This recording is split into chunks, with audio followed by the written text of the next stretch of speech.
tarde, Tito Damaso. Gostaria de agradecer a tua presença, né? E gostaria de fazer algumas questões, alguns questionamentos acerca de educação, política, literatura.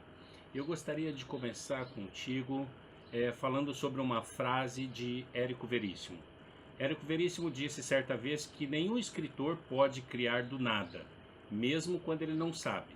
Está usando experiências vividas, lidas ou ouvidas, e até mesmo pressentidas, por uma espécie de sexto sentido.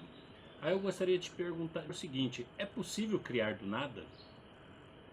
Boa tarde, Marido. É muito bom, prazer estar me colocando para batermos esse papo sobre essas questões gerais. Eu endosso a posição do Érico. De fato, não é possível criar do nada. Nós somos criadores a partir das nossas experiências. As experiências adquiridas nas nossas maiores diversidades de atuação, leitura, vivência, né, de modo que não há criação se não houver experiências adquiridas, de um modo geral. Até mesmo uma Agora, ficção? Até mesmo uma ficção? sim, isso que eu ia acrescentar. Agora, entra aí nessa criação o componente imaginação, né? Porque, por outro lado, eu já entro numa questão que certamente está pressuposta na fala do Érico. Por outro lado, não é possível, ou não é literatura, melhor dizendo, a transcrição mera e simples da experiência vivida, de uma experiência adquirida. Quer dizer, literatura não é isso. Né? Quer dizer, literatura é uma realidade que advém de uma invenção do escritor e que a sua imaginação vai trabalhar a partir das experiências adquiridas por ele. Que normalmente ele parte do plano real, né? Sim, quer dizer, o plano real é o seu subsídio, o seu substrato, né? É em cima dele que ele vai trabalhar. Ele vai trabalhar e invencionar, e portanto aí é que ele vai criar um mundo imaginário. Se ele não fizer isso, se ele se detiver a transcrever coisas vividas, ele não fez literatura. E vem cá, neste século XXI, nós temos vivenciado o advento das novas tecnologias que estão aí. Aí eu pergunto até que ponto as novas tecnologias são bem-vindas dentro da sala de aula? Sempre. Tecnologia sempre foi um elemento, um fator, um subsídio um subsídio capaz de permitir ao professor, por exemplo, digamos assim, ao ensino-aprendizagem, não só ao professor, mas ao aluno, então, ao processo de ensino-aprendizagem, que esse ensino-aprendizagem possa se fazer com maior desenvolvimento e desenvergadura. Né? Então, eu diria o seguinte, acho que nunca tivemos num processo de relacionamento humano, e que se chama isso de comunicação, né? Que você tem uma comunicação, diz ali, você tem um receptor, um,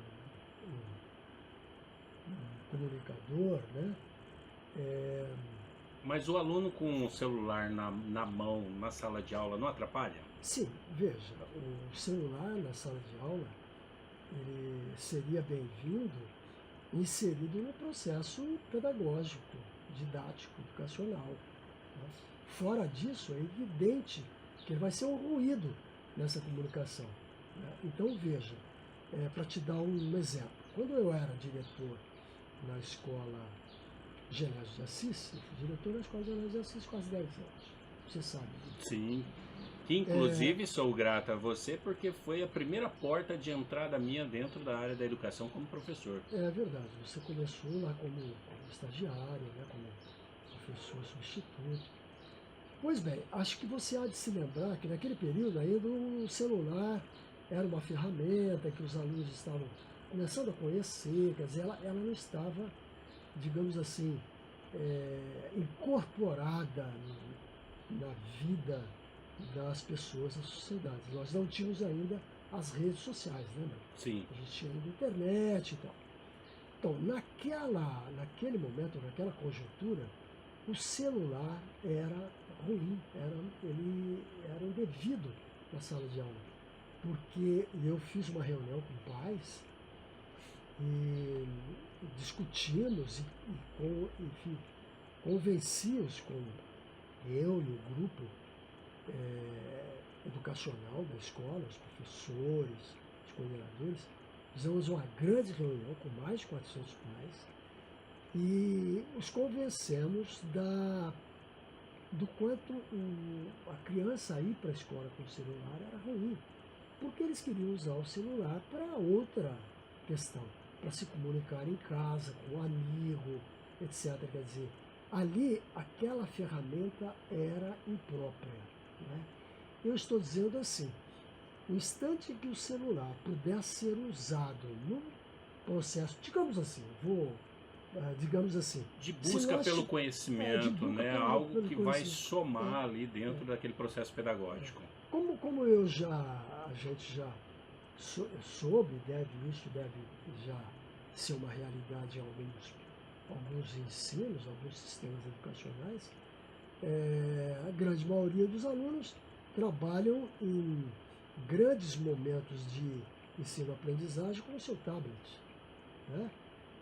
Eles estão no tablet, sim. há um circuito na escola em que o professor trabalha no computador, no tablet, que os alunos estão acompanhando o tablet.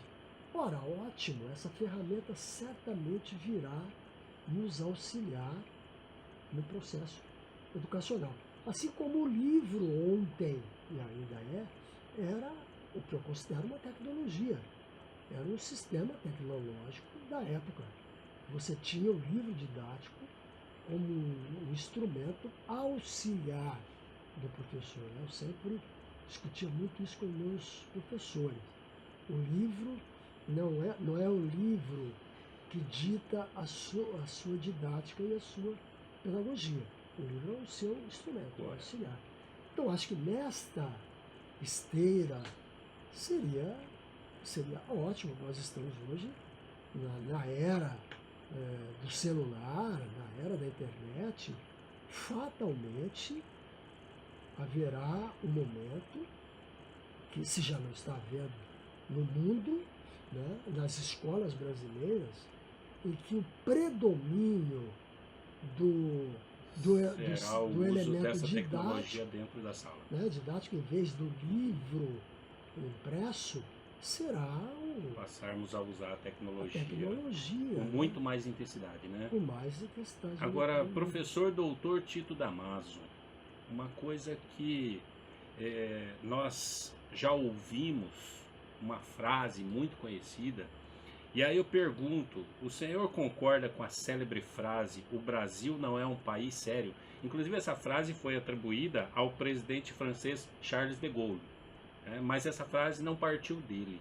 E aí, professor, o Brasil é um país sério?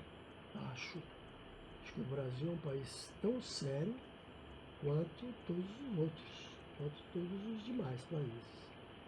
É sério, procura ser sério, embora ele possa estar povoado de muitas e muitas pessoas não sérias, né? Então, eu diria assim, nós somos um povo sério, um povo que construiu e vem construindo essa nação a duras penas, né, como vem ainda hoje, sofrendo percalços vários, na nossa vida, né? Um sistema, desde o descobrimento, nós vivemos, grosso modo, um sistema político injusto, no geral, em que a população brasileira, no seu, basicamente no seu todo, de trabalhadores nas várias instâncias de trabalho, né, que produzem a riqueza desse país, produzem trabalhando, produzem com impostos, né, de um modo geral, extorsivos, né? Então, como não dizer que esse não é um país sério? É um país sério, sim. Acontece que, via de regra, não tem sido sério o seu sistema político, de um modo geral, né? Então, nós sempre tivemos um sistema político de privilegiados e que continuam no poder, né? Que se valeram de mecanismos políticos que favorecem sempre os A poderosos, estada no poder, né? né? E, portanto, talvez em razão disso, dos absurdos que acontecem aqui, como os últimos que vimos vivendo nesses anos, né? Primeiro com o chamado mensalão, agora a Lava Jato, que veio à tona agora, mas isso é um processo que acontece nesse país desde que ele é um país, já desde que ele é colônia, né? A usurpação feita pelos poderosos da riqueza brasileira em detrimento da pobreza e da fome, que continua ainda muito grande no país.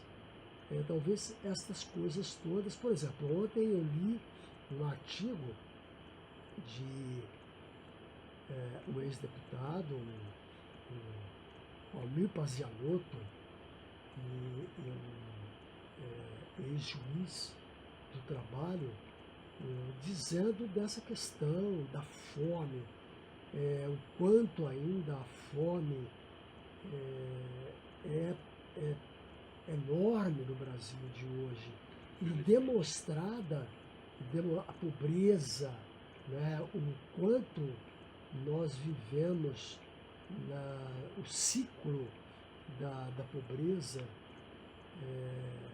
As pessoas, mais de 45% da população brasileira, hoje ainda vive com menos de R$ 5 por mês.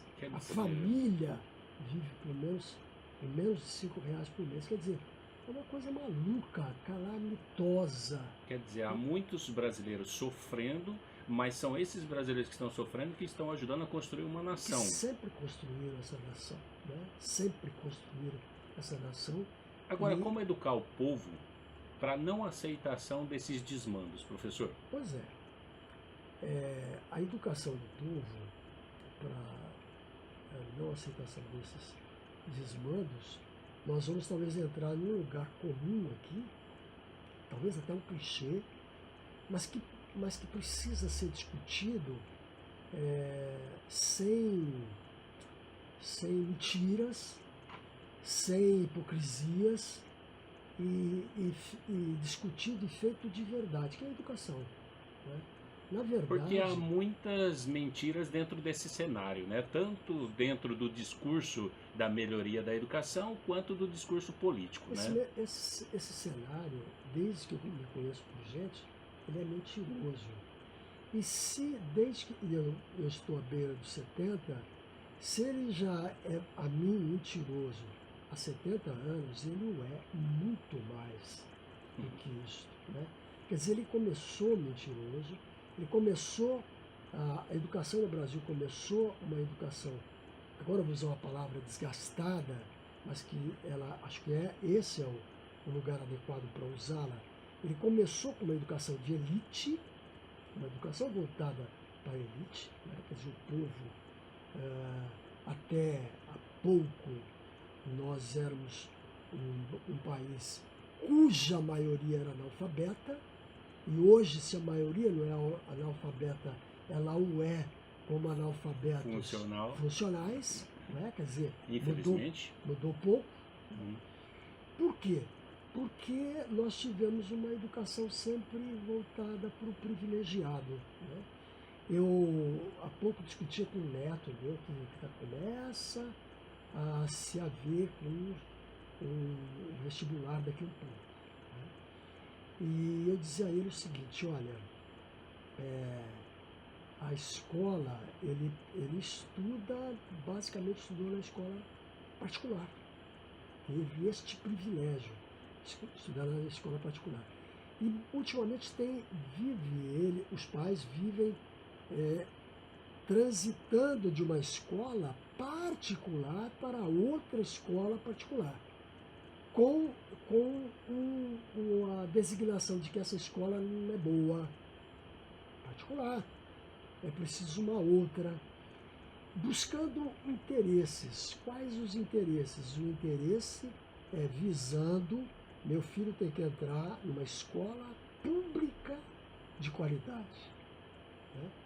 E para entrar nessas escolas públicas de qualidade é preciso ter uma educação muito boa. E é preciso que estes meninos estudem e não brinquem de estudar. O que sempre aconteceu com a escola pública foi que, para os alunos da escola pública, sempre se brincou de estudar. Infelizmente. Né? Se brincou de estudar. Você tem professores gabaritados. É como se fosse um local onde o aluno, o adolescente, vai lá, né, a criança, para passar o tempo, né? E acaba, às vezes, ficando como um depósito onde as crianças ficam lá enquanto os pais trabalham. Esse brincar de estudar é algo muito sério. Então você veja, olha, as pessoas falam e ninguém quer a volta. Eu, por exemplo, fui um líder estudantil, depois fui um líder dos professores aqui, em 1978, e eu, como um grupo, fundamos a POESP aqui, mais precisamente tomamos a POESP de uns que a gente na época chamava pelegos, sindicalistas que estavam a serviço de um sindicato a serviço do governo, né? Aquele movimento de 78, 79, nós resgatamos a POESP ao professor, né? E desde de lá eu ouço professores falando, os mais antigos daquela época, que tinham estudado numa escola pública, você já ouviu isso? Com certeza. Você está cansado de ouvir isso? Que tinham estudado numa escola pública que era referência. A escola pública era a referência para se alçar aos grandes vestibulares. E as escolas particulares, não. Ninguém queria estudar na escola particular. Queria estudar na escola pública, porque era a escola de qualidade. Tá certo? A gente diz sim, mas era uma escola de elite. Era uma escola de poucos. A escola pública era para poucos, né? É verdade. Poucos estudavam na escola pública. Mas era uma escola que se cobrava conteúdo, de um modo geral, educação, né? As pessoas tinham que estudar mesmo. O sinal inverteu. O sinal inverteu. Era necessário tornar a escola pública mais quantitativa, sair de uma escola elitizada? Era. Mas não era possível que se fizesse isso massificando-a, tornando uma escola de massa, uma escola empobrecida, na qual os alunos entram e saem quase como entram. Eu estou generalizando, evidentemente. Há exceções, muito poucas exceções. Agora sim, professor, eu vejo que o Brasil ele não tem muito essa questão de formar ONGs. Até existe, mas não é tão forte como nos Estados Unidos, por exemplo, a formação de ONGs. Então, quando eu digo assim, com relação à educação do povo, para a não aceitação dos desmandos, o senhor acha que algum caminho viável como distribuição de cartilhas, formação de ONGs, entre outros, seria viável esse caminho? Olha, eu entendo o seguinte, Maria. Existem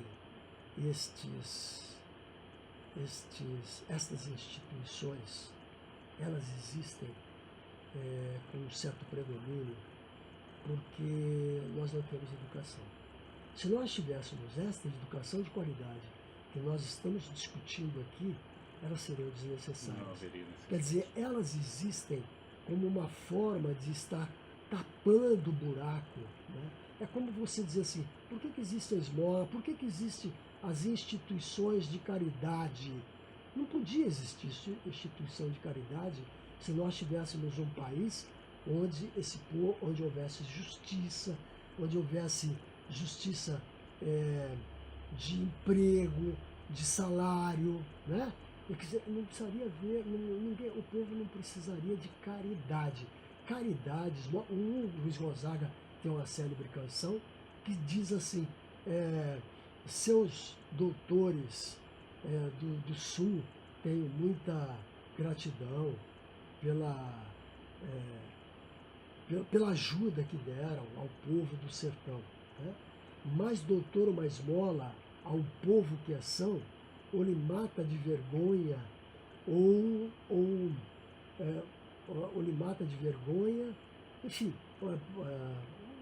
quer dizer, ou vicia, eu perdi agora os versos, né? Uhum. Quer dizer, então, o Luiz Gonzaga, o compositor, está dizendo, não podia ser assim, né? Nós não queremos esmola. Então, quando você tem essas ONGs, etc., é porque nós estamos numa situação dessa. Eu volto ao ponto, marido. Se nós tivéssemos uma escola, efetivamente escola, que parasse essa hipocrisia, que mandam dinheiro, que o aluno precisa comer na escola porque ele vem com fome, ele precisaria ter comida em casa, os seus pais precisariam ter tido escola de qualidade.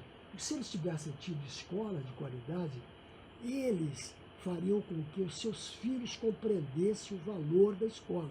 Agora, a grande maioria dos filhos das escolas públicas, os pais, via de regra, não tiveram escola.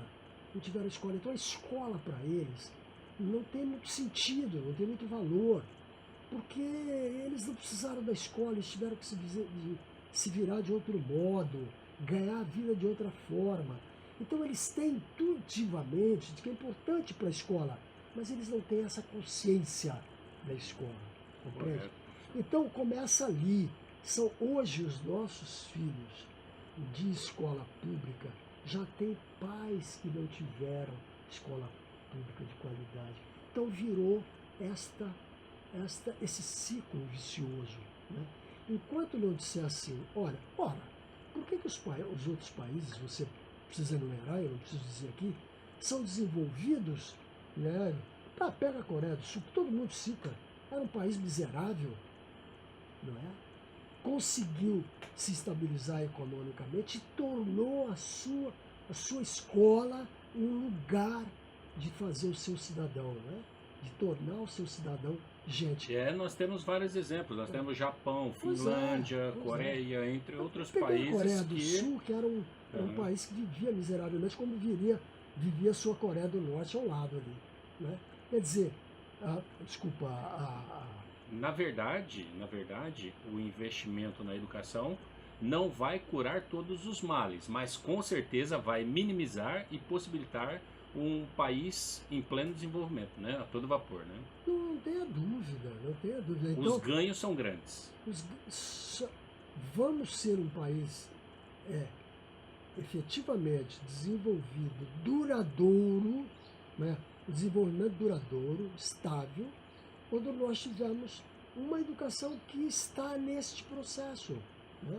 Ela não está, ela está relegada, a educação é um item a mais para discurso político, né? Para ganhar voto.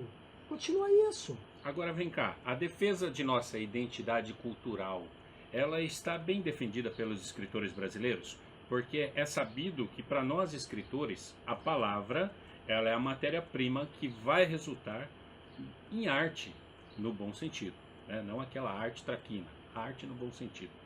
Entretanto, somos um país jovem literariamente, se a gente for comparar com a tradição literária europeia.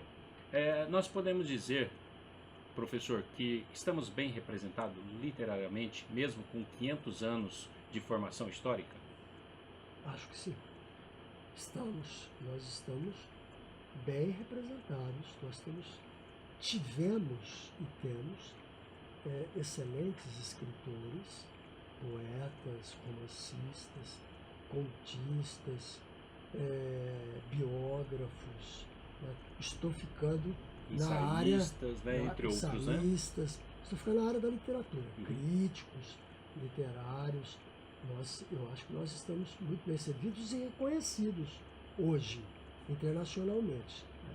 Agora, o problema é que não resolve você ter grandes escritores, você ter grandes ensaístas, grandes críticos literários, se você não tem leitores à altura no geral. Esses nossos grandes escritores são muito poucos lidos, são desconhecidos. A maior parte é desconhecida. Eu vou mais longe agora. Se você pegar a grande parte das escolas, das faculdades de letras particulares por aí, elas ainda têm um sistema de ensino em que grandes escritores brasileiros não são estudados por serem considerados escritores difíceis, de pouca leitura, etc. Então, veja, o que eu penso é o seguinte: o literato, eu gosto sempre de fazer uma diferença entre o escritor e o literato. Nem sempre escritores são literatos. Então, eu estou falando escritor de literatura. Correto. O poeta, o romancista, o contista, né? Eu estou me referindo a esses escritores. Pois bem, o escritor não tem o dever e o compromisso de educar. Eles têm o dever de escrever, de trabalhar a sua obra literária e, consequentemente, trabalhar a língua portuguesa, né? Inová-la na medida em que ele inova na sua criatividade e, portanto, ele é um produtor de um universo imaginário, inventivo, né? E, consequentemente, um produtor da língua. Ele está produzindo a língua portuguesa constantemente. E que necessariamente ele não precisa apenas escrever para divertir, né? Ele pode escrever para odiar também, ser odiado também, né? Não há um compromisso que a literatura tem que ser apenas um entretenimento, uma diversão, né? De jeito nenhum. O entretenimento está em ler literatura. Se diz assim, ler é um entretenimento.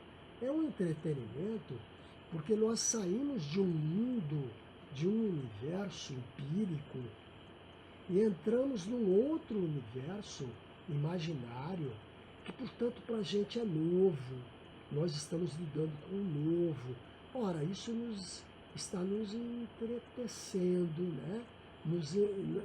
Está nos dando uma forma de entretenimento. Nós estamos conhecendo outras coisas. Então, o entretenimento, para mim, na literatura está aí. Mas a literatura tem verdades, né? Verdades virtuais, né? Que partem deste ponto de vista de um criador, que podem muito e têm muito contribuído para que pensemos, reflitamos, né? E muitas vezes mudemos de comportamento, de posição. Então, a literatura tem esta virtude, né? E nos entretém neste sentido que eu acabei de dizer, mas também nos enriquece culturalmente, linguisticamente, porque ela é tudo isso, né? Ela é tudo isso. E Em se tratando dessa virtude, eu lembrei do Gregório de Matos Guerra, conhecido, né? Tinha a alcunha de Boca do Inferno. sim, Então, quando ele escrevia, a preocupação dele, de uma certa forma, era mudar um comportamento social. Podemos dizer assim? eu concordo. Ele era de certa forma mudar o comportamento social contra o qual ele se colocava, que era a corte portuguesa, a forma de viver segundo os ditames de uma corte portuguesa, né? Ele já percebia e intuía uma brasilidade que ia de encontro a essa forma de ser portuguesa, né? E isto estava refletido no seu próprio poema, que, consequentemente, é, está refletido na linguagem da sua poesia, que já é uma linguagem que também, é, digamos assim, briga com uma sintaxe portuguesa, uma linguagem de língua portuguesa de Portugal. Quer dizer, já a sua linguagem também, de um modo geral, né, já está trabalhando, está trazendo uma brasilidade para o seu contexto linguístico, para o comportamento, né? E daí, portanto, toda aquela irreverência do poeta como uma forma de fazer literatura, que não era consciente. Sim. Dentro dessa nossa contemporaneidade, que escritor o senhor definiria tal como Gregório de Matos Guerra, o Boca Bom, do Inferno? eu digo assim, todo escritor, todo grande escritor, né, ele é, ele Cada um com a sua particularidade, é, né? cada Os um com seus a sua, estilos. todo grande escritor, cada um com a sua particularidade, ele é um, um sujeito que está contra o sistema, de um modo geral. Ele não representa o sistema. O escritor que representa o sistema está falido, né? Então, eu estou colocando o sistema aqui no sentido geral. No sentido geral. Portanto, o escritor, toda obra literária, ela é inovadora. Ela é inovadora sempre a partir do que aí está posto. Como a gente falou no começo, ela inova, ela cria em cima do já estabelecido. Mas ao criar e inovar em cima do estabelecido, como o próprio nome está dizendo aqui, ela traz coisas novas, que geralmente se contrapõem ao estabelecido, né? Então todo grande escritor faz isso, de acordo com a sua contemporaneidade, como você está dizendo agora. Nós tivemos, vou pegar um ícone disso. Eu pensei em Jorge Amado. Sim, Jorge Amado, no seu tempo, fez isso, com toda aquela linguagem do Capitães Jorge da Amado. Areia, por exemplo. Toda a obra de Jorge Amado, né, no seu conjunto é aquela linguagem, aquele universo, até radical. Jorge Amado foi um escritor que radicalizou um sistema, né, voltado. O narrador do Jorge Amado é um narrador radicalmente posicionado à ideologia voltada ao trabalhador, ao humilde, ao explorado. O narrador do Jorge Amado está aí. Ele não abre mão disso. Então, além disso, a linguagem do Jorge Amado, né, trabalhando todas as instâncias de uma língua oralizada, e que ele pega sobretudo da Bahia, etc. Mas eu ia te citar um escritor que faz uma inovação no sentido muito mais complexo, que é João Guimarães Rosa.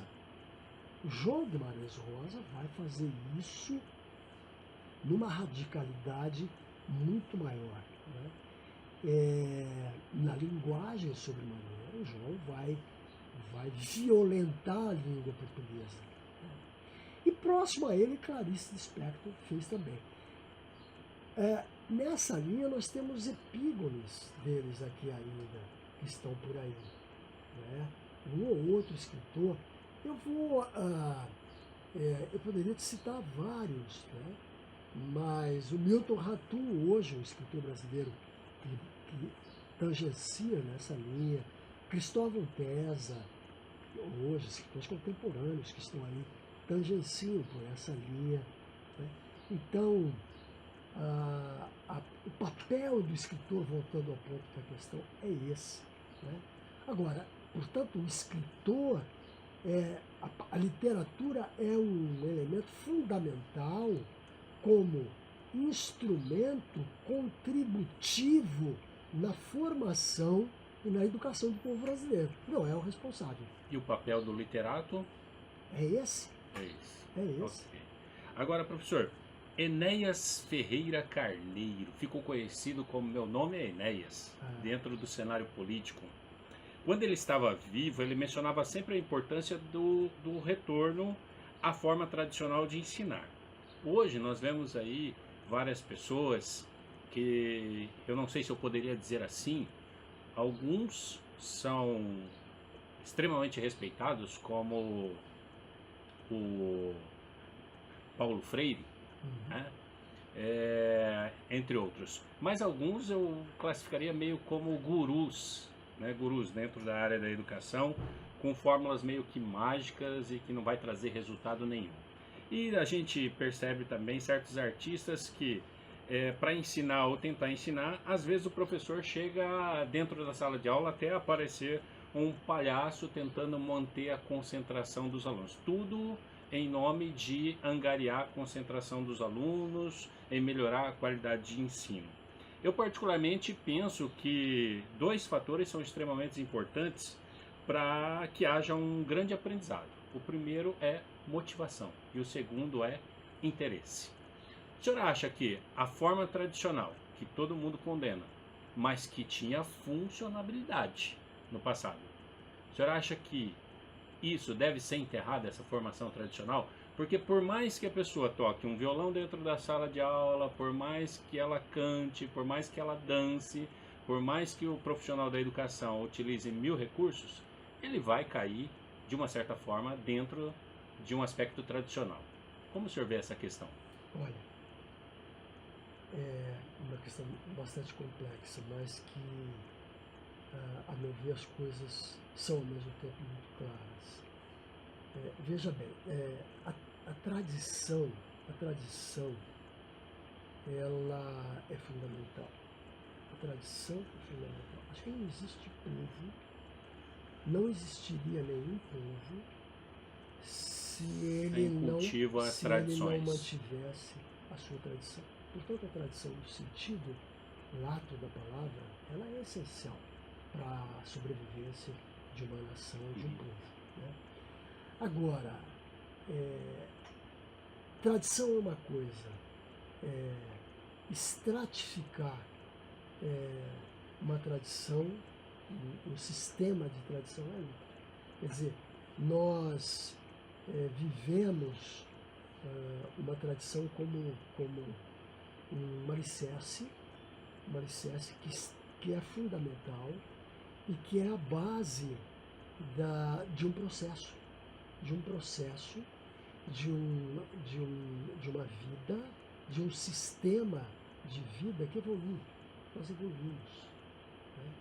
Nós, o homem, evolui, né? Nós somos talvez o único animal neste planeta que tem uma evolução, né? Então, neste quesito, há necessidade de haver uma certa transformação. Claro, a transformação é inevitável. Ela acontece. Não adianta dizer que, olha, antes era melhor. Antes, daquele jeito era melhor para aquele antes, né? Agora, o que a gente precisa ter claro é o seguinte, né, em se tratando, digamos, de educação. Quer dizer, a educação é um processo de ensino-aprendizagem em que a interação precisa ser garantida, né? Se não houver interação, não há ensino-aprendizagem. E na interação do ensino-aprendizagem, nós temos duas pontas interessadas no processo, o aluno e o professor, né?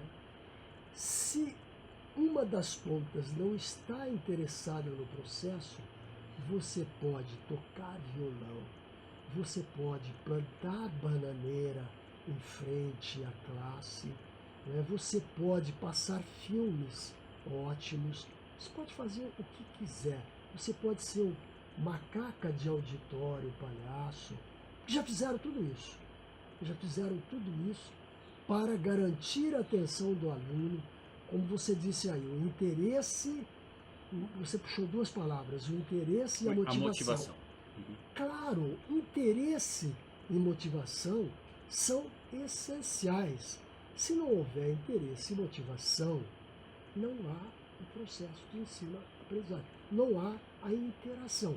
Logo, a aprendizagem não acontece, né? Portanto, isso precisa ser garantido. Ora, o que nós vimos perdendo ao longo do sistema educacional foi, sobretudo, a não capacidade de fazer com que o interesse e a motivação Se mantivesse. no sistema educacional não se perdessem, né? Se perderam. Por isso nós temos a educação que está aí. Vou dar um exemplo. Há 20 anos atrás, por exemplo, mais um pouco, 30, eu estava na sala de aula como professor, eu trabalhava com alunos da escola pública na década de 70, depois um bom pedaço de 80, que os alunos, a escola pública de periferia, vou citar, por exemplo, onde eu trabalhei como professor quase a minha vida inteira, no José Arantes Terra, lá no Alvorada, que era tido como um lugar terrível, que era um lugar em que as drogas estavam estacionadas, e aqui no Jussara. O sistema de ensino era ainda extremamente conteudístico, né? O que era o livro didático do professor, né? E a lousa, né? E a leitura. Nós tínhamos uma clientela noturna interessadíssima. Eu estou dando um depoimento a você. Correto. Interessadíssima, que vinha com sono, trabalhava durante o dia, e eu tinha 40, 50 alunos que estudavam. Quando nós fazíamos uma reunião de pais, nós tínhamos 400, 300 pais da escola à noite, porque os pais estavam lá e todos eles diziam isso. Muitos tinham sido analfabetos, mas eles tinham uma intuição da qual eles não abriam mão. E diziam assim: é preciso estudar para ser alguém na vida. Você está cansado de ouvir que usavam essa expressão. Você só vai ser alguém na vida estudando.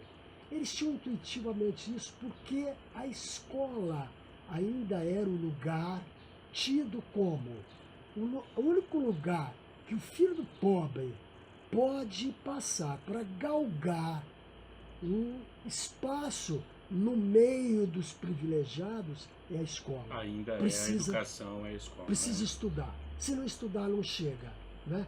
E os pais brigavam e incutiam isso nos filhos.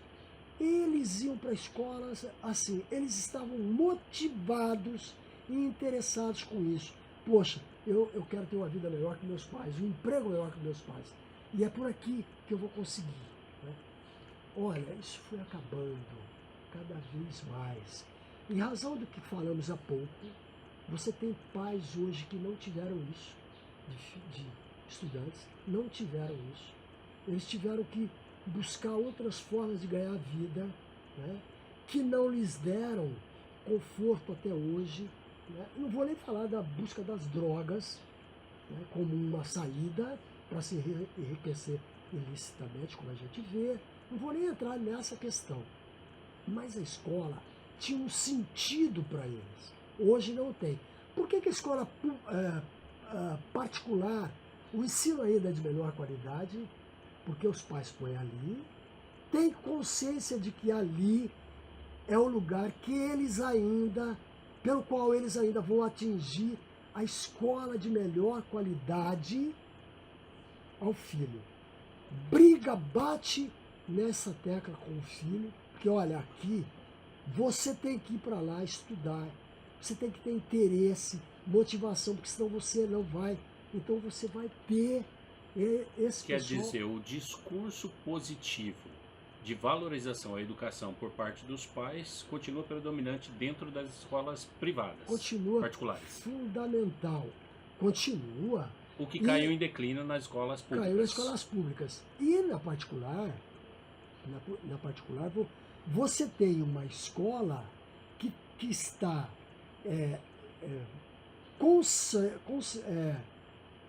em relação a essa posição dos pais, ela está de acordo. E ela tem, portanto, um ensino em que ela usa todas essas tecnologias hoje, né, mas não despreza 1 milímetro do conhecimento, do conteúdo, que a gente trata do conteúdo, do conhecimento. O conhecimento ali é fundamental, porque ele vai ser cobrado. Né? Então, o conhecimento é que tem que ser apreendido, o professor tem que trabalhar com isso, com seus alunos. A motivação tem que ser feita em cima disso. Ora, então ali não se brinca, ali se estuda. Eu continuo com essa ideia, Amarildo. É mentira que se aprende brincando. Lá nos primeiros anos se aprende. Lá nos primeiros anos, em que a escola ainda não é abstrata, não trabalha com elementos abstratos, trabalha com concreto, a criança na escola aprende brincando. Né? Nós aprendemos brincando, nós crescemos brincando, estamos aprendendo. Quando você começa a entrar na adolescência, você começa a trabalhar com conhecimentos abstratos, você precisa estudar, você precisa trabalhar, você precisa debruçar-se em cima dos conhecimentos, estudar, planejar, ter limite, senão não vence, né? Não, isso não pode ser dado. É uma coisa de pesquisador que se debruça em busca do conhecimento, né? Esse aluno... Ele vai fazer uma mineração, né? E ali ele vai trabalhando através dessa mineração constante, né? Esse estudo aí, a partir do ensino fundamental 2 já, eu considero, pelo menos terminando o ensino fundamental 2, entrando no médio, o estudante ali é também um pesquisador. Ele está pesquisando. Isso é estudar. Estudar, portanto, é trabalhoso. É mentira que se aprende brigando. Você pega aí, quando você tem um ou outro, você pega os depoimentos agora, que saíram agora do Enem, dos alunos que foram promovidos no Enem, chegaram a notas quase máximas. Pega o depoimento deles. Eram alunos que estudavam muito, né? Estudaram muito.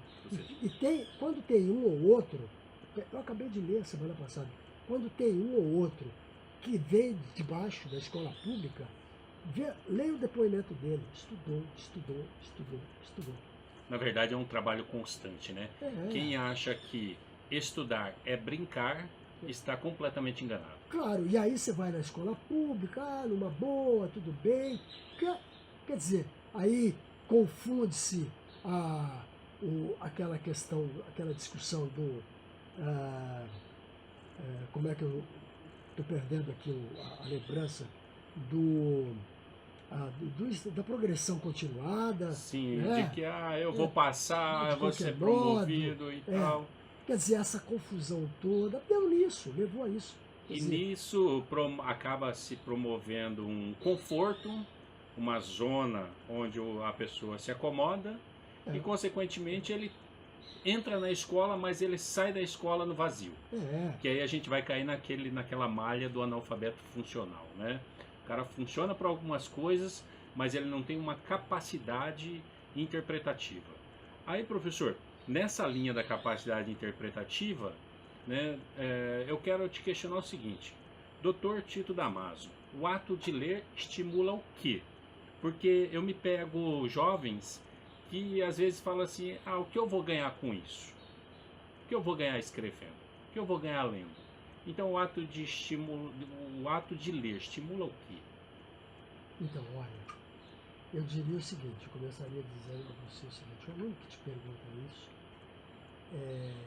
e eu tenho um tipo de pergunta não exatamente igual, eu convivo com um tipo de pergunta próxima hoje, com os primeiros anos da faculdade, de alunos que iniciam o primeiro ano. Eu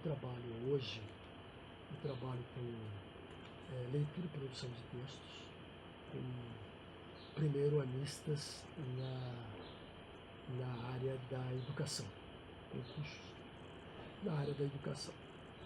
E, guardadas as diferenças, eu tenho ouvido esse tipo de conversa. Ler, para quê? Você é professor de educação física, preciso isso e tal. Então, eu começo aqui, olha. O Chico que pergunta isso é porque ele não aprendeu a ler ainda. Ele não aprendeu a ler ainda. Esse cara aí é um analfabeto funcional. Ele não conseguiu extrair a essência, Não, vamos dizer assim. ele não sabe ler. Ele, ele lê para a comunicação imediata. É um leitor do WhatsApp, é o leitor, puro e simples, eu estou dizendo. É o leitor que se comunica rapidamente pelo WhatsApp, E lê na pela mensagem. superficialidade.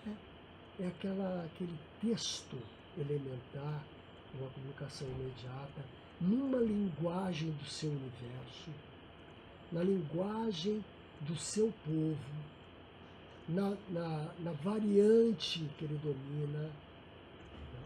Quando ele começa a ler textos que estão em outras variantes, a variante culta, né?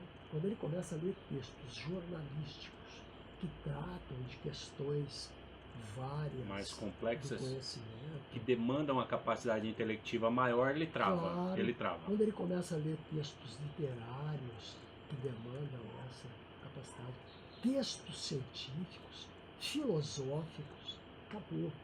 Ele não foi capacitado para isso. Ele não foi trabalhado para essa leitura. Ele não sabe ler. Ele não aprendeu a ler. Ele tem que novamente começar a ler. Então, por exemplo, o que eu estou fazendo neste um ano, que é nada, eu estou trabalhando leitura e compreensão de texto. Leitura e compreensão. Eu estou discutindo leitura, como ler um texto. Mas em se tratando deste aluno, que, por exemplo, o senhor citou o aluno de educação física se questiona, eu vou ler para quê? Para que eu vou gastar o meu tempo com isso? Se ele tivesse lá desde a infância cultivado o hábito de leitura, quando chegasse nessa fase do primeiro ano de faculdade, com certeza o fato dele ter sido autônomo, ninguém precisar forçá-lo a ler, ele leu espontaneamente, ele não se depararia com essa situação, né? Ele seria uma outra pessoa, né? A meu ver, completamente. Ele não faria essa pergunta. Ele é um leitor. O leitor, sim, começa a ser preparado em casa. Começa a ser preparado em casa. É verdade, nem sempre. Nem sempre. Mas, no geral, o aluno leitor é assim, filho de leitores, filho de pais que leem, filhos de pais que têm livros, filho de pais escolarizados. Isso pesa muito. Isso pesa muito. Há, as exceções, mas são exceções. Agora a mídia As pouco exceções. importa, né, professor? Se é no tablet, no notebook, Não no livro importa. impresso, a mídia pouco importa, né? Nada. A mídia é uma mídia, né? O livro é uma mídia, né? O livro é uma mídia. Quer dizer, não importa onde, Mas o conteúdo, sim. o conteúdo é fundamental. E essa leitura em profundidade, quer dizer, eles certamente vão então aprender a ler Guerra e Paz. De vez em quando eu digo para os meus alunos, às vezes vem um aluno, e outra coisa que eu preciso ressalvar aqui com você, quando eu disse de alunos, a gente sempre generaliza. Eu tenho alunos de educação física que são excelentes leitores. Um ou outro, poucos, muito poucos, mas tem. Educação física. Né? E tem alunos de história que não gostam de ler. De história. Porque ainda não descobriu. Descobriu que para fazer história, meus amigos, ou ele é leitor ou saia desse curso, né? Por exemplo. Mas veja, estes alunos incorporaram a leitura, esses que começam lá na base, incorporaram a leitura. Agora, você precisa ter professores leitores. Se você não tem professores leitores lá na base, inclusive, e depois no todo o processo educacional, isso vai desestimular, inclusive. Vai desestimular, E eu inclusive. completaria, professor, dizendo o seguinte, não só leitores, mas professores, leitores e escritores, né? Professores que estejam, sabe, com o exercício da escrita ali Sim. frequente, aqueles que têm possibilidade de montar um blog, escrever por meio de blogs, aquele que tem possibilidade de escrever através de jornais, aqueles que têm possibilidade de escrever através de artigos científicos, mas está sempre produzindo alguma coisa, né? Mesmo que ele não vá divulgar isso, mas que seja um leitor e escritor, né? Eu também acho isso fundamental. Sim, o cara tem que ser um escritor no sentido lato da palavra. Não, o professor precisa estar sempre produzindo textos a si próprio, ou o artigo que ele vai publicar depois, né? Quer dizer, esse exercício da escrita, ela está atrelada à leitura, sim, mas ele precisa, sobretudo ser um leitor. Que ele ainda não seja um escritor, mas que ele seja um leitor. O leitor que eu estou dizendo aqui é um sujeito que lê filosofia, que lê literatura, que lê jornal. Né? Um leitor assim. Esse professor é um professor capaz de ser o professor no sentido fundamental da palavra, que é o professor capaz de trabalhar na sala de aula de modo criativo e não um professor robotizado. Porque é fácil você ser um professor robotizado. Você tem o conteúdo para trabalhar, você trabalha. Você já ouviu dizer que houve um tempo, e é capaz que haja ainda coisas remanescentes, você tinha professor com formação em letras que entrava na sala de aula e dava aula de ciências, dava aula de biologia, porque esse cara ia dar aula um mês, ele pegava o conteúdo que ia ser desenvolvido, pegava um livro lá e ficava estudando a matéria, depois ele chegava lá e passava estritamente essa matéria para os alunos. Quer dizer, esse cara não é professor, esse é um repassador de conteúdo. O professor é um cara criativo na sala de aula. O professor improvisa na sala de aula. Ele tem a sua aula preparada, mas com a sua aula preparada, ele está e domínio de conteúdo, ele improvisa, ele cria. Eu estou te dizendo isso de cátedra. Eu dificilmente entro numa sala de aula, e muitos fazem isso, estou me citando aqui como exemplo apenas, entro numa sala de aula e trabalho exatamente aquilo que eu preparei. Às vezes eu trabalho até o que eu não preparei. Porque a sala me motivou a levar outros conteúdos e outros assuntos e temas que é de interesse.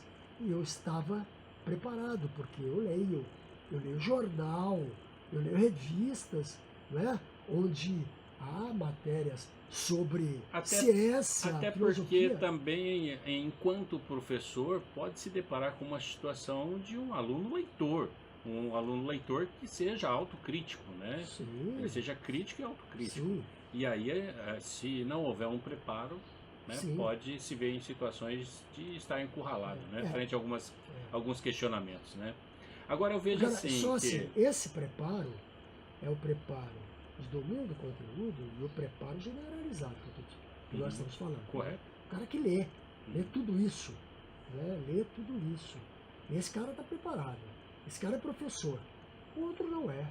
O outro não é Ele passa a professor. ter uma visão ampla das É. coisas, O né? outro é um instrutor. Eu vejo isso, que ele passa a ter essa visão ampla, por quê? Porque a leitura ela Mas como possibilita passa? exatamente isso. Ela possibilita a ampliação do conhecimento. A leitura eu vejo que ela ajuda no desenvolvimento da cognição do indivíduo, eu vejo que ela ajuda na comunicação, eu vejo que o indivíduo leitor ele escreve melhor, ele se comunica melhor. Quando ele tem que produzir textos, ele consegue ter uma imaginação melhor também, ser mais fecundo na produção de texto, porque há indivíduos que não conseguem redigir um texto. Mas por quê? Porque eu acho que lhe falta uma base de leitura, Sim. né? E essa leitura ela tem que ser pré-escrita, antes da escrita. Se eu não tenho essa leitura, como é que eu vou produzir algo? É. O Todorov tem um livrinho extraordinário, que a minha cabeça não vai me fazer citá-lo aqui agora para você, mas o que ele escreveu pouco antes de morrer sobre a literatura, da necessidade da literatura. Eu esqueci, é um livro conhecidinho, tá aí, filhinho do Todorov. O que ele fala é que a literatura, o Cândido também tem um texto genial sobre a literatura, né, a importância da literatura nesse sentido. O que eles dizem é que a O literatura. Antônio Cândido, né? Crítico literário. Crítico literário, Antônio Cândido, recentemente falecido, né? Que é o Papa da crítica brasileira, né, em língua portuguesa. Eles dizem que a leitura literária ela agrega conhecimentos indescritíveis. Indescritíveis. Não dá para você contar aqui o que a leitura literária. Eu insisto eu sempre insisti. Os meus alunos de letras, eu sempre insisti nisso.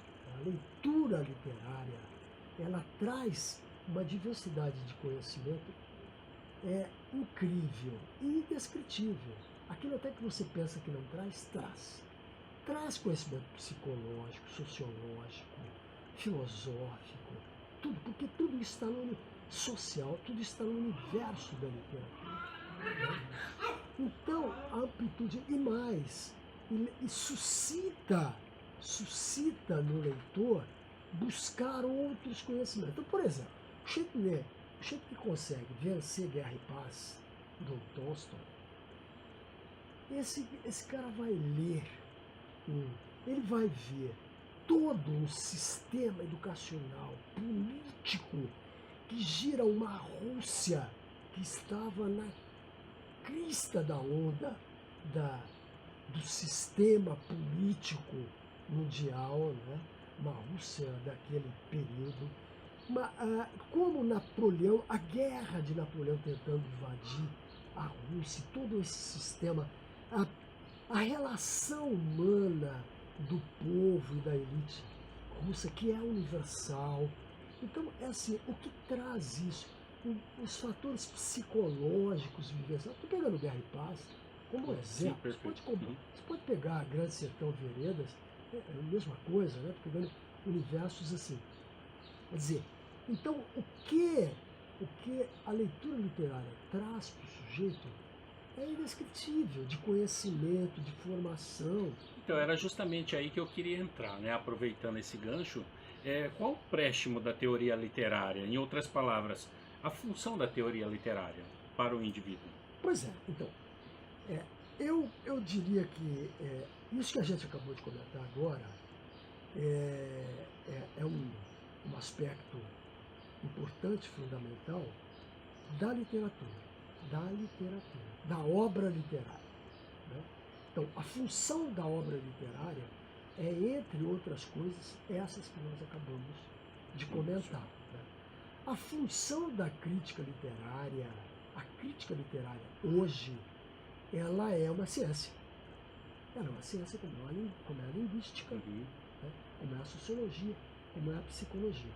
Ora, enquanto ciência, a crítica literária procura sistematizar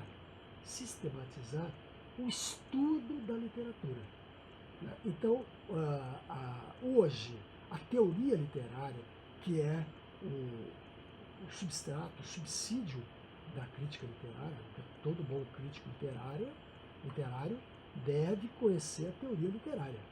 Então, a teoria literária é uma ciência.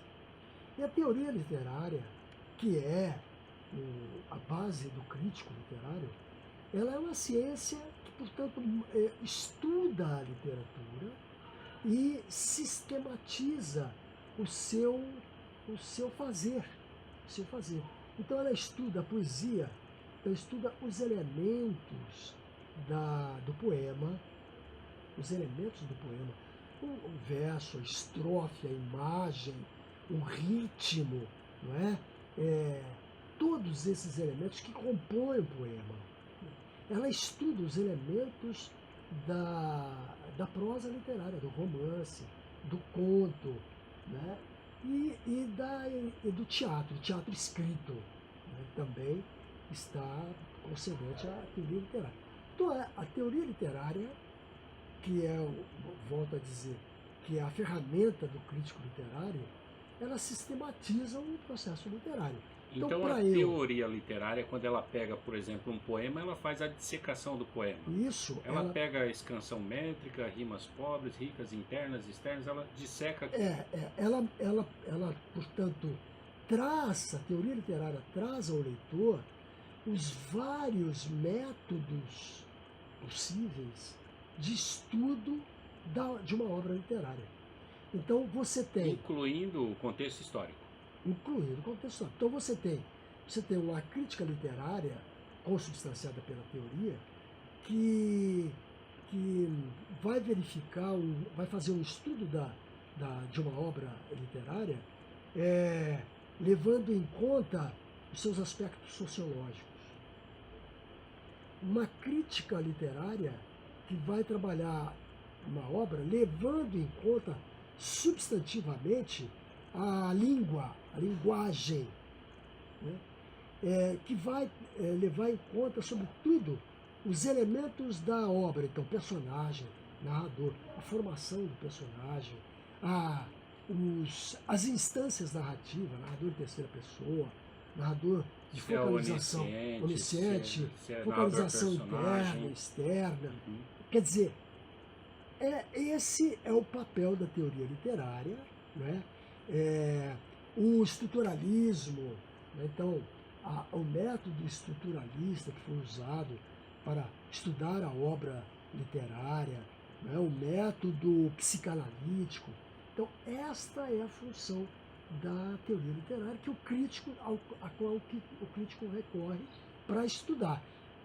Portanto, o crítico literário de formação, ele não faz o que até então, até antes dessa sistematização da teoria como uma ciência, fazia a crítica chamada impressionista. O crítico impressionista, ele estudava a obra segundo as suas impressões, segundo o que ele achava, no achismo. Acho que esse personagem psicologicamente não está bem acabado, por isso. Acho esse narrador muito fraco, mas ele não tinha fundamentação metodológica. Quer dizer, era um crítico que se chamava simplesmente intuitivo, impressionista. Que hoje não acontece mais. Não acontece mais. Agora sim, às vezes aquele estudante universitário ele tem uma curiosidade dentro da área da teoria literária. O senhor, como professor doutor, há muitos anos atuando dentro de universidade, que dica o senhor daria para aquele camarada, aquela pessoa que quer pesquisar alguma coisa dentro da teoria literária? Bom, ele precisa ler, começar de livros mais elementares, mas ler teoria literária. Não tem jeito, ele tem que ler livros de teoria O que literária. que tem dentro desse universo que ainda não foi explorado ou que pode ser explorado? Por exemplo, eu não me recordo, o Carlos Brefferi foi aluno do senhor? Sim, Parece que ele entrou para a linha de pesquisa, né? E ele pesquisou sobre o autor Clarice Lispector, Clarice Lispector Manuel de e Manuel de Barros. Sim, Isso. sim. Nesse caso, teve a contribuição do senhor, né? Nesse caso? Do Manuel de O senhor Barros, deu uma... Manuel de Barros, sim.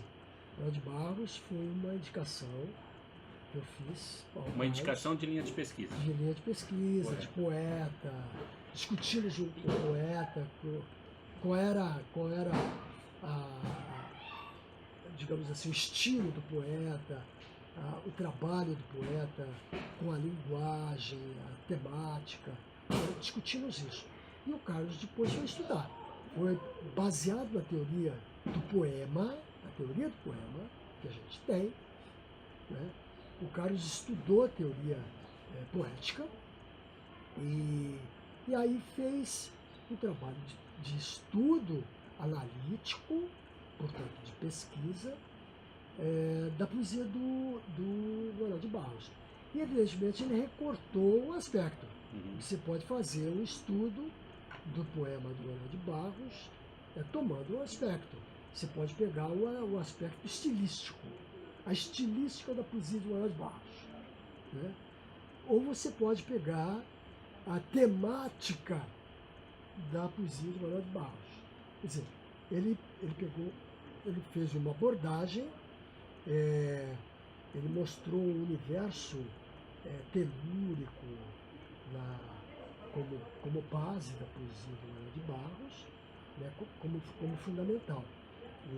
E à medida que isso o levava a ter essa linguagem própria, né. Depois ele estudou Clarice Lispector. Na Clarice Lispector, ele tomou como base a repetição da linguagem Clarice Lispector. Quer dizer, ele percebeu o quanto o texto da Clarice Lispector tem de repetitivo, de uma repetição expressiva, né? Ela retoma a sua linguagem, repetindo, reconstruindo, mas retomando aquilo que ela reescreveu. Estou dizendo elementarmente. Então, ele passou Então seria dentro de uma linha linear, ela faz algumas retomadas.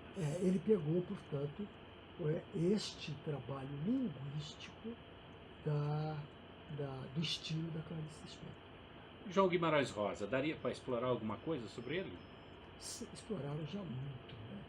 Exploraram muito e continuam explorando, né? As explorações são muitas. Você tem várias. Aliás, eu preciso acrescentar que o Carlos, em um dado momento, acho que conjugado aí também, ele faz um estudo valendo-se da psicanálise. Eu não sei bem se agora se é na Clarice, eu acho que é na Clarice Lispector. Ou numa segunda etapa do Eu não Manuel tive de tempo Barros. de analisar, mas me parece que é a Clarice Lispector mesmo. Numa segunda etapa do Manuel de Barros. Porque primeiro o Manuel de Barros para o mestrado, depois ele trabalha, retoma o Manuel de Barros para o doutorado. Eu tenho a impressão que é no doutorado que ele vai aplicar um trabalho mais psicanalítico. Mas, enfim, no João Guimarães você tem tudo isso, você tem esse leque. Além, que é o predomínio das pesquisas, da linguagem. Quer dizer, a inventividade da linguagem do João é que continua, fundamentalmente, ainda a dar grandes pesquisas. Agora, professor, segundo Antoine Campayon, eu sempre me atrapalho na hora de pronunciar esse nome, Ele é professor, escritor e crítico francês. Ele diz que a destruição social dos professores está ligada à massificação da educação. Podemos dizer então que houve uma destruição social da figura do professor e que a educação pública vive um descrédito? Nós já mencionamos alguma coisa lá atrás, mas o senhor concorda quando ele diz que a destruição social dos professores está ligada a essa massificação? Olha, em parte ele tem razão. É difícil não dizer que a massificação, e a massificação aqui é no sentido de que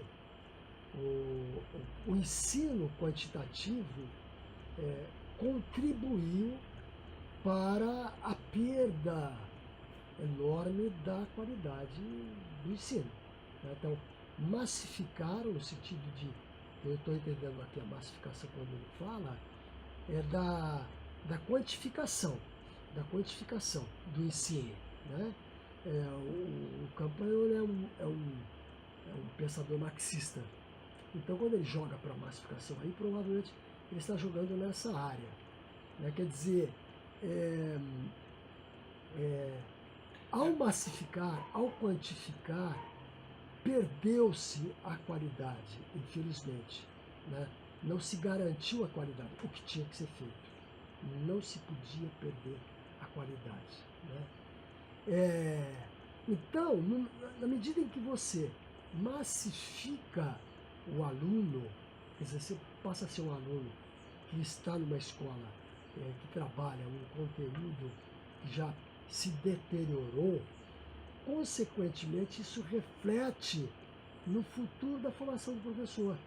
Você acaba tendo também um professor que tem uma formação massificada, tem uma formação que vai nesse sentido, né? Mas eu não diria, e aí eu discordo, que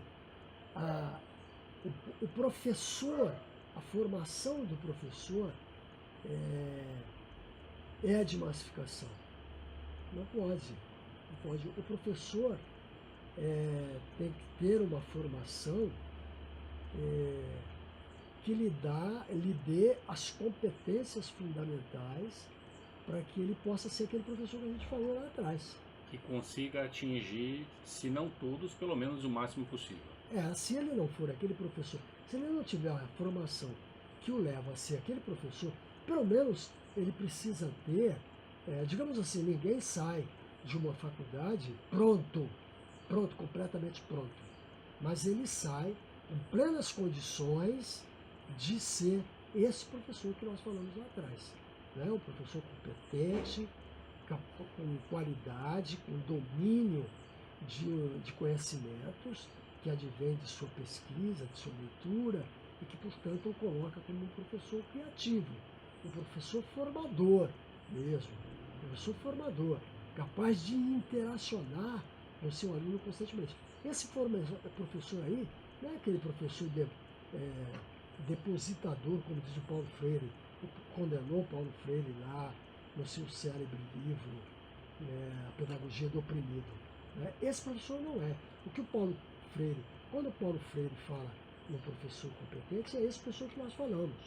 Não é o professor de depósito, não. O aluno tem que escutar e o professor fala, o que eu falei é regra. Não há interação aí. A gente sempre falou aqui no princípio que o ensino-aprendizagem pressupõe a interação. E a interação se dá nesse professor que é competente, criativo, porque ele está constantemente provocando o seu aluno, né, e aceitando a provocação dos seus alunos. Para aceitar a provocação dos seus alunos, ele está preparado. Ora, este professor é que faria diferença nessa massificação, né? Mas, de certo modo, ele foi de rondão também. A formação do professor, vou te dar um exemplo. Quando se massificou a escola pública, essa massificação atingiu as faculdades. Nós tivemos abertura de faculdades na década de 70 como casas pernambucanas. A gente falava isso. Você tem cada esquina você tem uma faculdade, uma faculdade aberta. Vou te dizer agora, guardadas as diferenças e todas as exceções, vou te dizer o seguinte, a gente está tendo isso agora com a escola à distância, com as faculdades à distância. Guardadas as exceções das faculdades à distância, nós estamos tendo agora faculdades... O senhor é contra a faculdade à distância? De um modo geral, sou. De um modo geral, sou. Porque ela está sujeita a acontecer isso que eu acabei de falar agora. Quando massificou, nós tínhamos uma faculdade de filosofia a cada esquina. Abriu faculdade de filosofia em todo lugar. Mas aí nós não vamos cair naquele mesmo ponto de que, a partir do momento que o aluno é um autodidata, ele consegue... O aluno autodidata exclusivo... Estudar sozinho ali, consegue caminhar com as suas próprias pernas. O aluno autodidata tem por detrás um orientador. Esse orientador está em algum lugar. Este autodidata puro e simples, ele está lá na sua família. Ele está lá no seu relacionamento com a infância. Como a gente falou há pouco, que ninguém cria do nada, ninguém é autodidata do nada. Eu vou pegar um autodidata aqui, que continua sendo, a meu ver, e certamente da grande maioria de professores, um autodidata que é ainda o maior romancista e contista do Brasil, que é Machado de Assis. Machado de Assis não fez o que a gente chama de ensino fundamental 2 completo. Era aquele autodidata assombroso, né? Assombroso. O homem sabia algumas línguas, francês e inglês, tranquilo, né? Sabia a língua portuguesa como ninguém, etc, etc. Lia Shakespeare e os autores ingleses no original, estudou, não fez faculdade, era um autodidata. Mas se você pegar por detrás dele, tem os pais adotivos que tinham formação, que era da elite, né, que foi ensinando o trabalho. Então, esse autodidata é uma exceção da exceção, Maria. Né? Agora, fora disso, você tem o gênio, né, que a gente de vez em quando vê aí, moleque que sonha da matemática, está no sexto ano. Sim, é verdade. Né? Isso é o gênio, isso é outra história, né? Mas o autodidata, ele tem por detrás, ou teve, um orientador dessa natureza. Né? E aí ele tinha, assim, a predisposição, foi embora e foi o sujeito que se debruçou, estudou, trabalhou, né? Trabalhou, que eu estou dizendo aqui, no estudo, foi ler, etc. A mineração, a garimpagem, aquilo de dedicação isso mesmo. Não veio né? para ele, sim. Veio assim para ele. Ainda dentro do gancho do crítico francês, que eu mencionei agora há pouco, ele vai dizer, por exemplo, que a feminização maciça do magistério ajudou a completar a desvalorização, porque, segundo esse crítico francês, as professoras, né, as mulheres, elas fazem essa escolha por causa da flexibilidade de horário e dos feriados, o que acabaria permitindo a elas uma possibilidade de acompanhar o cuidado com seus filhos.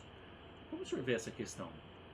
Bom, olha, eu só quero, para a gente fechar o assunto anterior, porque acho que para mim ficou um pouco em aberto, para dizer o seguinte, era, portanto, naquele período de 70, eu vou dizer assim, a expressão era essa, havia fornadas de professores, né, de filosofia, das faculdades de filosofia, pedagogia, letras, história, etc. Portanto, a grande maioria que saía dali eram professores mal formados. Não havia um tempo hábil para a melhor formação desses professores. A grande maioria eram escolas noturnas, e, portanto, você teve excelentes formações, mas poucas. Essa grande massa foi trabalhar na escola pública. Os poucos também foram, né? Mas a maioria era de uma formação pouco desejável, né? Então, acho que agora eu completo. Logo, você tinha um professor de formação ruim trabalhando com o aluno também já de precárias condições no ensino ruim.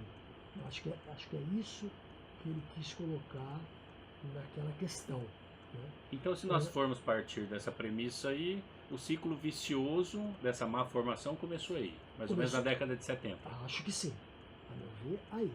Porque até a década de 60, você ainda tinha aquela escola elitizada, né?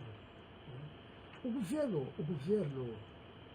militar achou, isso começou no governo militar, por incrível que pareça, foi a ditadura militar que começou a escola aberta ao povo e que achou que deu a grande sacada. Olha aqui, nós estamos fazendo aquilo que nenhum outro governo que se diz democrático, de esquerda, fez. Nós estamos democratizando a escola pública. E veja como eles fizeram, né? Quer dizer, massificaram, mas esqueceram da qualidade. Não, esqueceram não, né? Deram a mínima para a qualidade. Deu nessa escola.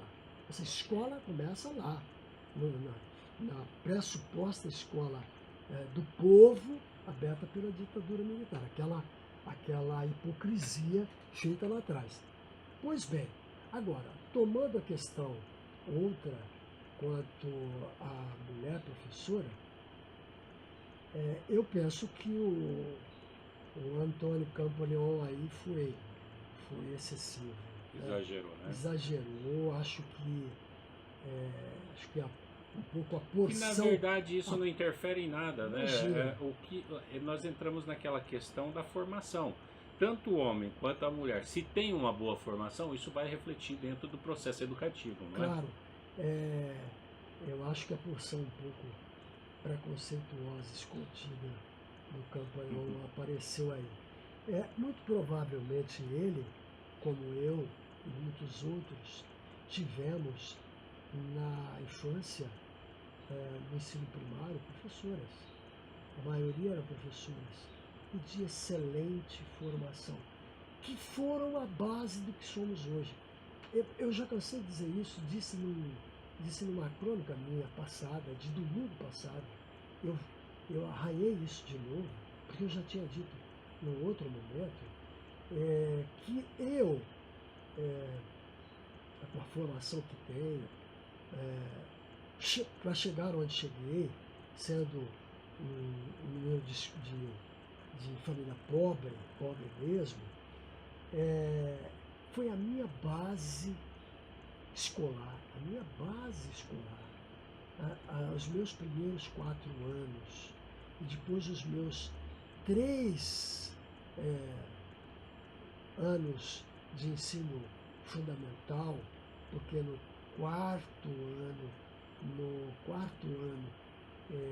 eu já comecei, não, mentira, no quarto ano eu já comecei a estudar escola particular, então, comecei a trabalhar e fui para a escola noturna, aí eu fui para a escola particular, escola de comércio, em Penápolis. Eu morava em Avanhandava, pegava caminhão, carroceria de caminhão, eu e uma turma, evidentemente, e vimos estudar em Penápolis na escola de comércio.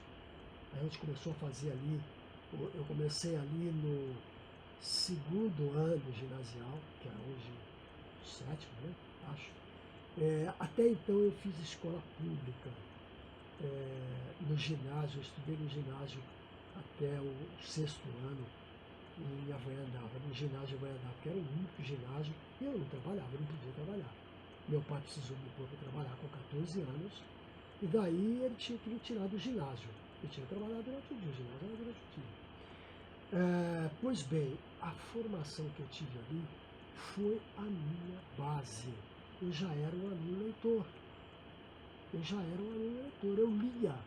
lia gibi. Eu era um leitor inveterado de gibi. né? Eu também comecei o meu hábito de leitura com o gibi. Então, Inclusive vale essa menção pelo seguinte, quando eu comecei o hábito de leitura pelo gibi, foi assim, eu não conseguia ler um livro inteiro. Aí eu falei, eu vou ser persistente, vou começar lendo gibi, depois eu vou pegando um livro um pouco mais fino, e aí eu leio um livro, por exemplo, de 50, 60 páginas, e assim, à medida que eu for conseguindo ler um livro de 50, 60 páginas, eu vou ampliando isso. Hoje eu não tenho dificuldade nenhuma com a leitura, pois é. independente da quantidade de páginas. Então, é a formação do leitor aí. O leitor de gibi na época já era uma formação. Era uma formação. A professora que eu tive até o quarto ano, depois o professor do chamado quinto ano, né, que já era o primeiro ano de ginásio, eram professores leitores. A minha professora do ensino primário, que foi a professora do terceiro e quarto ano, que ela, todo sábado ela nos contava histórias baseadas, as maiorias, na Bíblia, que ela era uma protestante. Ela lia a Bíblia, tanto o Velho como o Novo Testamento, e depois discutia, né, com a gente, contava a seu modo, fazia perguntas em torno daquilo.